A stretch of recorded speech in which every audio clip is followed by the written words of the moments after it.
CITU జిల్లా నాయకులతో పాటు ఆశా వర్కర్లను ముందస్తు అరెస్ట్ చేయడాన్ని తాము తీవ్రంగా ఖండిస్తున్నామని సిపిఎం నాయకులు, సిఐటియు జిల్లా నాయకులు గురుజాల శ్రీధర్ అన్నారు. ఆయన ఈ సందర్భంగా మాట్లాడుతూ హైదరాబాద్ లో తలపెట్టిన ఆశా వర్కర్ల ధర్నా పిలుపులో భాగంగా హైదరాబాద్ కు వెళ్తున్న ఆశా కార్యకర్తలతో పాటు సిఐటియు నాయకులను బోయిన్పల్లి పోలీసులు అరెస్ట్ చేసి పోలీస్ స్టేషన్ కు తరలించడం బాధాకరంగా ఉందన్నారు.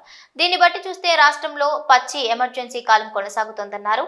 ఉదయం 4 గంటల ప్రాంతంలో నిర్బంధాన్ని తలపించే విధంగా ఇంటికి వచ్చి అరెస్ట్ చేసి పోలీస్ స్టేషన్ కు తరలించడం ఎంతవరకు సమంజసమని ఆయన ప్రశ్నించారు. ప్రజాస్వామ్యబద్ధంగా ఆశా వర్కర్ల హక్కుల సాధనకై వారి సమస్యలు నెరవేర్చాలని సిఐటియుగా నిలబడ్డ నాయకులకు నిరసన తెలియజేసే హక్కును ఈ కాంగ్రెస్ ప్రభుత్వం కాలరాస్తుందని ఆగ్రహం వ్యక్తం చేశారు. మాది ప్రజాపాలన అని చెప్పుకుని అధికారంలోకి వచ్చి ఇప్పుడు ముందస్తు అరెస్టులతో నిర్బంధాన్ని తలపించేలా వ్యవహరిస్తోందన్నారు. ఆశా వర్కర్ల సమస్యలు, వారి డిమాండ్లను పరిష్కరించాల్సింది పోయి గత ప్రభుత్వం మాదిరిగానే ఈ కాంగ్రెస్ ప్రభుత్వం కూడా వ్యవహరిస్తోందన్నారు.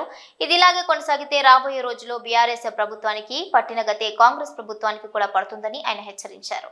ఈ కార్యక్రమంలో జిల్లా సిఐటియు నాయకుడు గురుజాల శ్రీధర్ మరియు ఆశా వర్కర్లు చంద్రకళ, లత, అనిత, సరళ, శాంత, గంగా, కల్పన, హిమబిందు, అరుణ పాల్గొన్నారు.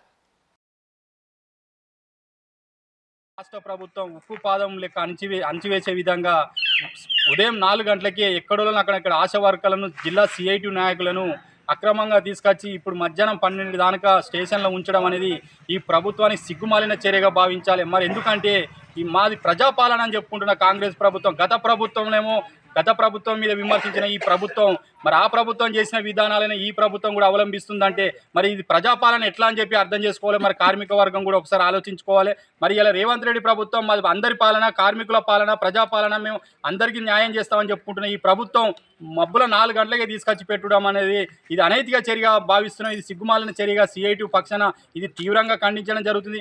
మరి మీరు అధికారంలోకి వచ్చే ముందు ఆశా వర్గాలకు అన్ని రకాలుగా వాళ్ళ సమస్యలు, వాళ్ళ డిమాండ్లు నెరవేరుస్తామని చెప్పి ఇలా అధికారంలోకి వచ్చి ఏడాది పూర్తయినా కూడా ఇలా ఆశా వర్గాల మీద ఉక్కు పాదం మోపే విధంగా మాట్లాడే స్వేచ్ఛ లేకుండా, ధర్నా చేసుకునే స్వేచ్ఛ లేకుండా ఈరోజు నిర్బంధ పాలన తలపించే విధంగా, రజాకారుల పాలన, ఎమర్జెన్సీ పాలన విధంగా తలపించే విధంగా ఇలా కాంగ్రెస్ ప్రభుత్వం అవలంబిస్తున్న తీరేదైతే మానుకోవాలి.